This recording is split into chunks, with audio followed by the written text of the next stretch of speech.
Devil husband भाग 7। तभी phone ने उसका ध्यान अपनी तरफ खींचा, जिस पर दादी सो हो रहा था। तो कबीर ने अपने चेहरे को हाथ से साफ किया और फिर फोन पर बात करते हुए रूम से चला गया। महर रेस्टोरेंट में अपना काम कर रही थी। उसने मन ही मन यह पक्का कर लिया था कि वो अब वापस से कबीर के घर नहीं जाएगी और वो उससे कोई भी मतलब नहीं रखेगी। पर इस बात से अनजान कि कोई उस पर हर वक्त नज़र रखे हुए है। शाम के समय महर ने यहीं रूम रुक कर काम करने का सोच लिया, क्योंकि उसे ओवर टाइम मिलता था। और यही सोच कर वो काम में लगी रही। वहीं कबीर आज भी वो डिजाइन नहीं बना पाया जिसे देखते ही लोग बस देखने के लिए मजबूर हो जाए। इस बात का गुस्सा उसने पहले ही अपने स्टाफ पर निकाल दिया, पर कुछ नहीं हुआ। उसके गुस्से से वाकिफ पूरा ऑफिस था और वो यह गुस्सा क्यों करता, इससे भी इसके लिए वो लोग बस चुप ही रह जाते। I need I professional designer, वो अपने सामने खड़े लड़के से बोल रहा था। वहीं वो लड़का सिर झुकाए, सर मुंबई के बेस्ट डिजाइनर तो आप ही हो, वो बोला। तो कबीर उसकी तरफ देखकर, तुम्हें लगता है यह बेस्ट है? बताओ कहाँ से बेस्ट है, टेल मी। बोलो, अब बोलते क्यों नहीं? कबीर कुछ पेपर लड़के की तरफ करके बोला। वह लड़का बस चुप सा रहा। तो कबीर कुछ देर वैसे ही खड़ा रहा। तो वह लड़का सारे पेपर उठा कर रखने लगा, जो कबीर ने उससे बात करते समय उसके ऊपर ही फेंक दिए थे। आई एम सॉरी विवेक, कबीर वैसे ही क्लास वॉल के सामने खड़े होते हुए बोला। कोई बात नहीं सर, आप कहे तो आपके लिए खाने के लिए मंगवा दूँ। आपने सुबह से कुछ नहीं खाया है। विवेक कबीर का पिए। नहीं तुम जाओ, कबीर बोला तो विवेक वहाँ से चला गया। कबीर अपनी घड़ी देख कर और फिर फोन पर कुछ देख कर तो नहीं आई अभी तो, बोला और अपनी गाड़ी की तरफ बढ़ गया। महर, आज कुछ बात करनी थी। शाम को शर्मा अंकल महर के पास किचन में आते हुए बोले। जी अंकल, महर अपने हाथ साफ करके बोली। महर, वो रात की शिफ्ट का एक लड़का नहीं आया है और आज कस्टमर्स भी ज़्यादा है, तो क्या तुम आज ऑर्डर ले सकती हो? शर्मा अंकल झिझक कर बोल रहे थे। क्यों नहीं अंकल, मैं ज़रूर करूँगी। इसी काम से तो शुरू किया था। यहाँ पर महर अपना एप्रेन उतारते हुए बोली और दीपा को अपनी जगह दे दी। शुक्रिया बेटा, अंकल बोले। बस करे अंकल, आप मुझे शर्मिंदा कर रहे हैं। यह कहकर महर अंकल को देख कर बोली, भगवान तुम्हें हर खुशी दे। शर्मा अंकल महर के सिर पर हाथ रख कर बोले और बाहर चले गए। महर भी उनके साथ ही चली गई। उसने चेंजिंग रूम में जाकर दूसरे कपड़े पहन लिए, जो वेट्रेस की ड्रेस थी, जिसमें ब्लू जींस और वाइट शर्ट थी। महर उसको पहनकर खुद को शीशे में देखकर हंस दी और फिर बाहर आकर अपने काम में लग गई। रात के 8 बज गए थे और महर अपना काम कर रही थी। तभी एक टेबल पर चली गई। यह टेबल अक्सर खाली रहती थी। कारण था कि उस टेबल पर अंधेरा रहता था और वो पीछे के दरवाजे के पास थी और उसी तरह एक गार्डन था। यहाँ पर पार्टी वगैरह होती तो उसका छोर रहता था वहाँ पर। यस सर, आप क्या लेंगे? महर अपने अंदाज में बोली। तो उस शख्स ने सिर ऊपर करके महर को देखकर, तुम्हें? वहीं महर उसको देखकर डर गई। वो अपनी घबराहट छुपाते हुए सर आप क्या ऑर्डर कर रहे हैं? वह शख्स तुम बोला तो महर अब पीछे हटते हुए मैं किसी और को भेज देती हूँ। पर उतने में ही उस शख्स ने महर का हाथ पकड़कर उसे खींचते हुए पीछे के दरवाजे से बाहर ले गया और किसी को कुछ भी पता नहीं चला। कबीर उसे खींचते हुए ले आया और गार्डन में खड़ा हो गया। यह क्या बदतमीजी है? महर हाथ छुटाते हुए बोली। तो वहीं कबीर उसे देखता रहा। कहा महर गुड़िया सी नाजुक और कहाँ कबीर, कभी नहीं कर पाओगी। कबीर महर को देखकर बोला। तो महर उसे देखकर मैंने बोल दिया था मैं काम नहीं करूँगी। महर बोली ये डिसाइड करने वाली तुम नहीं हो, मैं हूँ। देखिए मुझे आपके यहाँ काम नहीं करना है तो नहीं करना है, तो ठीक है 50 लाख दो और चलती बनूं, मुझे कोई प्रॉब्लम नहीं है। कबीर महर का हाथ छोड़कर दोनों हाथ अपनी पैंट की जेब में रखते हुए बोला। वही महर हैरान नजरों से उसे देखते हुए कौन से पैसे? मैंने तो आपसे कोई पैसे नहीं लिए। नहीं लिए पर तुमने ही तो पेपर पर साइन किए थे। कबीर कुछ पेपर महर को दिखाते हुए बोला। यह तुम काम अपनी मर्जी से नहीं छोड़ सकती क्योंकि तुमने मुझसे कबीर चौहान से 50 लाख रुपए लिए हैं और जब तक तुम यह पैसे वापस नहीं कर देती तब तक तुम मेरी गुलाम हो। जैसा कि यहाँ कबीर चौहान चाहे वैसा ही करेगा। कबीर महर के चारों तरफ घूमते हुए बोल रहा था। महर हैरान होकर उसकी बातें सुनी। मैंने यह सब नहीं किया है और कब पैसे लिए मैंने आपसे? मैं तो आपको जानती भी नहीं हूँ। कबीर महर को देखकर हंसते हुए वाह अच्छा एक्टिंग करती हो, तो बहुत कमाल ही कर लेती हो तुम। कबीर बोला फिर एकदम महर के पास आकर गुस्से में, पर मैं बेवकूफ़ नहीं हूँ। महर को देखते हुए और उसके चेहरे पर आए बालों को हटाने के लिए अपना हाथ आगे करते हुए, यह जो मासूम सा चेहरा बना रखा है ना, इसके पीछे कितना सात्विक चेहरा छुपाया हुआ है उसे मैं अच्छे से जानता हूँ। कि तभी उसकी नज़र गाल पर चली गई, जिस पर रात को जो थप्पड़ कबीर ने महर को मारा था उसके निशान हल्के से रह गए थे, इसलिए महर ने बाल आगे किए हुए थे। कबीर का हाथ अपने आप ही फिर से महर के गाल की तरफ उठ गया, तो महर यह सब देखकर 2 कदम पीछे होते हुए, आप झूठ बोल रहे हैं, साइन करवाया यह गलत है। मेरे पास इतने पैसे नहीं हैं कि मैं आपको दे सकूं। महर की आंखों में आंसू बह जाते हैं। तो कबीर जिस हाथ रास्ते में ही रह गया था वो अब मुट्ठी में कसते हुए, मुझे नहीं पता, और हाँ यह रोना धोना तुम कहीं और जाके करो, यह मगरमच्छ के आंसू मुझ पर कोई असर नहीं करेंगे।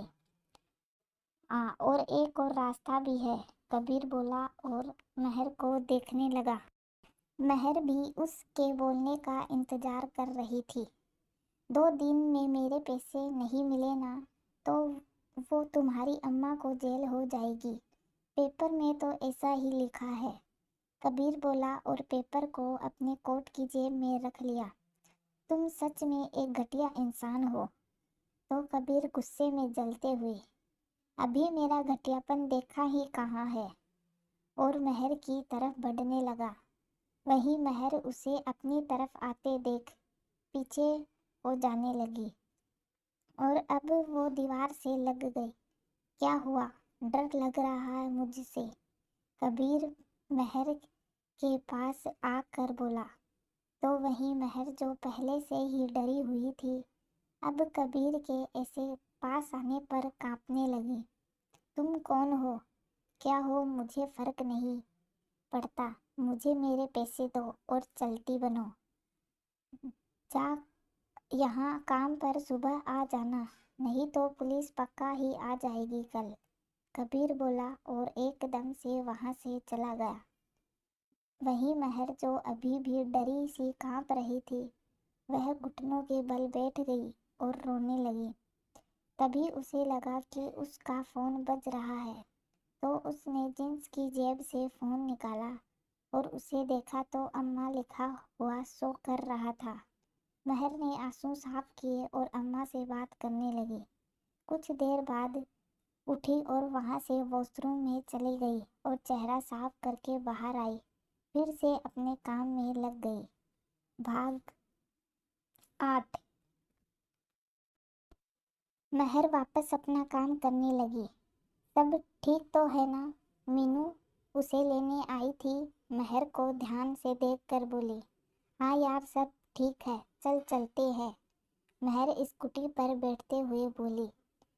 दोनों वापस आई और फ्रेश होकर बातें करने लगी। मीनू बस यह जानना चाहती थी कोई बात है जो महर को परेशान कर रही है। वहीं महर मीनू को कुछ नहीं बताना चाहती थी, क्योंकि वो गुस्से में आकर कुछ भी कर सकती थी और महर यह तो जान गई थी कि कबीर कुछ भी कर सकता है। बस यही सोचकर मीनू को कुछ नहीं बता सकी। कबीर अपने जिम में पंचिंग बैग पर गुस्सा निकाल रहा था। इतनी जल्दी मैं हार नहीं मान सकता। कल की कल अगर तुम नहीं आई तो मुझसे बुरा कोई नहीं होगा। महर सब बच्चों के साथ खेल रही थी कि तभी 4 साल की बच्ची सीढ़ियाँ उतरते हुए गिर गई, जिससे उसके सिर पर बहुत चोट आ गई। सब देखकर डर गए थे। वही महर वही महर खून को देखकर ही एक तरफ खड़ी हो गई। उसे खून देखकर घबराहट होने लगी। महर, तुम वहाँ क्या कर रही हो? चल पकड़, मैं स्कूटी चलाती हूँ, मीनू जोर से बोली। वही महर, जो अभी तक उस खून को देख रही थी, वो मीनू को देखने लगी। जल्दी कर महर, मीनू फिर से बोली। तो महर धीरे से उसकी तरफ बढ़ी तो मीनू ने छोटी लड़की को उसकी गोद में रखा और स्कूटी लेने चली गई। वो जल्दी से स्कूटी लेकर आई और फिर महर को पीछे बैठाने का बोली। महर किसी रोबोट की तरह मीनू की बात मान रही थी और वो बैठ गई। माँ, आप बाकी सब बच्चों का ध्यान रखें, और महर है, मैं आपको फ़ोन कर बता दूंगी। मीनू बस इतना बोली और वहाँ से चल दी। वही महर बस उस बच्चे को हाथ में लिए बैठी थी, उसके माथे को ही देख रही थी। यहाँ से अभी अभी खून आ रहा था।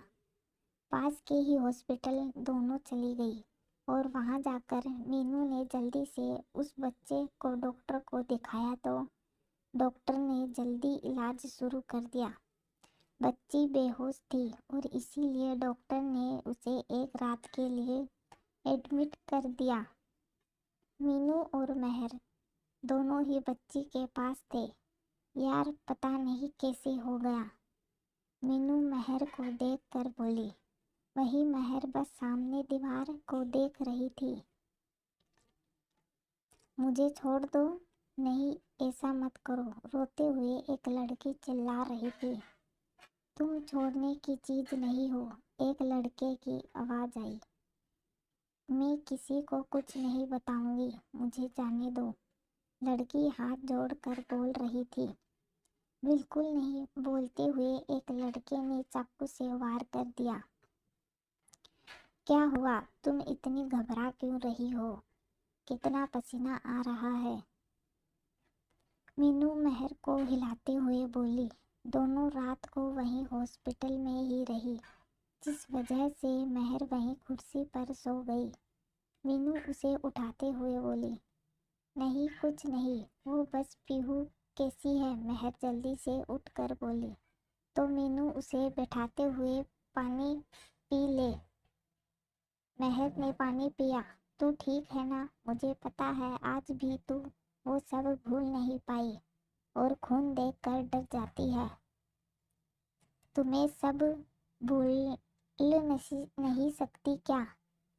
कोशिश कर रही हूँ, पर क्या करूँ, सपने जीने ही नहीं देते और मैं मरती नहीं। महर वैसे ही सामने देखते हुए बोली, आज तो बोल दिया है यह सब, अगर फिर बोला ना तो मुझसे बुरा कोई नहीं होगा। मीनू बोली, ठीक है नहीं बोलती। महर मीनू को देखकर बोली, पीहू ठीक है अब, और डॉक्टर ने भी बोल दिया है कि हम उसे ले जा सकते हैं। मीनू बोली, अभी अंधेरा है, सुबह चलते हैं। फिर दोनों पीहू के पास ही बैठ गई। इस बार मीनू को नींद आ गई और महर के कंधे पर रख कर सो गई और महर बस अपने कपड़ों पर लगे खून को देखती रही। सुबह को दोनों पीहू को लेकर अनाथालय वापस आई। तुमने तो कहा था कि वे लोग कहीं गए हैं, तो तुम्हें छुट्टी है। मीनू महर को देखकर बोले, हाँ वो रात को मैसेज आया, वो उनका जाना कैंसिल हो गया है। महर दुपट्टे को गले में लगाते हुए बोली, तू सच कह रही ना, कुछ छुपा तो नहीं रही? हाँ बाबा, मैं सच ही बोल रही हूँ। महर चेहरे पर स्माइल लेते हुए बोली, बस यार ऐसे ही हंसती रहे। मीनू बोली, तो महर ने भी हाँ में सर हिला दिया। मीनू ही महर को बस स्टैंड तक छोड़ने चली गई और महर बस में चढ़ गई। कबीर सोफे पर बैठा दरवाजे की तरफ देख रहा था। आंखें तो लाल हो रखी थी। देखकर तो ऐसा लग रहा था कि पूरी रात सोया नहीं। अब उसका ध्यान घड़ी पर गया जो 8 बजा रही थी, तो मतलब आज भी नहीं आ रही। कबीर गुस्से में बोला और टेबल पर पड़ा पेपरवेट उठाकर दरवाजे की तरफ मार दिया। वही महर जल्दी से आ रही थी। आज लेट हो गया था, तो सामने से आती महर, जो अपने ध्यान नहीं दे दरवाज़ा खुला देखकर अंदर आने को हुई, तो पेपरवेट उसके सिर के पास से गुजर गया। वह बस हैरान हो गई। हिम्मत करके वो अंदर आई तो देखा कि कबीर गुस्से में किसी को फ़ोन कर रहा है और काम को लगा ही था कि उसकी नज़र महर पर चली गई। वह अपना फ़ोन रखते हुए उठा और महर के पास आकर, लेट क्यों हुई? पता है ना 7 बजे यहीं खड़ी होना है, तो लेट क्यों हुआ आज? बोला था ना कल पूरे टाइम पर आना। और तुम हो कि महारानी इस तरह आ रही हो। कबीर गुस्से में था कि उसे पता नहीं वह महर के हाथ पर इतनी कस कर पकड़ रखा था, जिस वजह से महर का हाथ लाल हो गया। महर की आंखों में पानी आने लगा, पर इन सब से दूर कबीर बस उसके हाथों को कसते जा रहा था। तभी महर के मुंह से एक आह निकल गई। तब कबीर ने उसे देखा और झटके के साथ छोड़ दिया। महर ने अपने दूसरे हाथ को पकड़ा और भरी हुई आंखों से कबीर को देखने लगी, तो कबीर बिना कुछ बोले वहां से चला गया। महर रसोई की तरफ चली गई। आखिर क्या होगा महर की जिंदगी में? किस बात का बदला लेना चाहता है कबीर? जानने के लिए मेरे साथ बने रहिए। FM लव स्टोरी, माई डेविल हस्बैंड।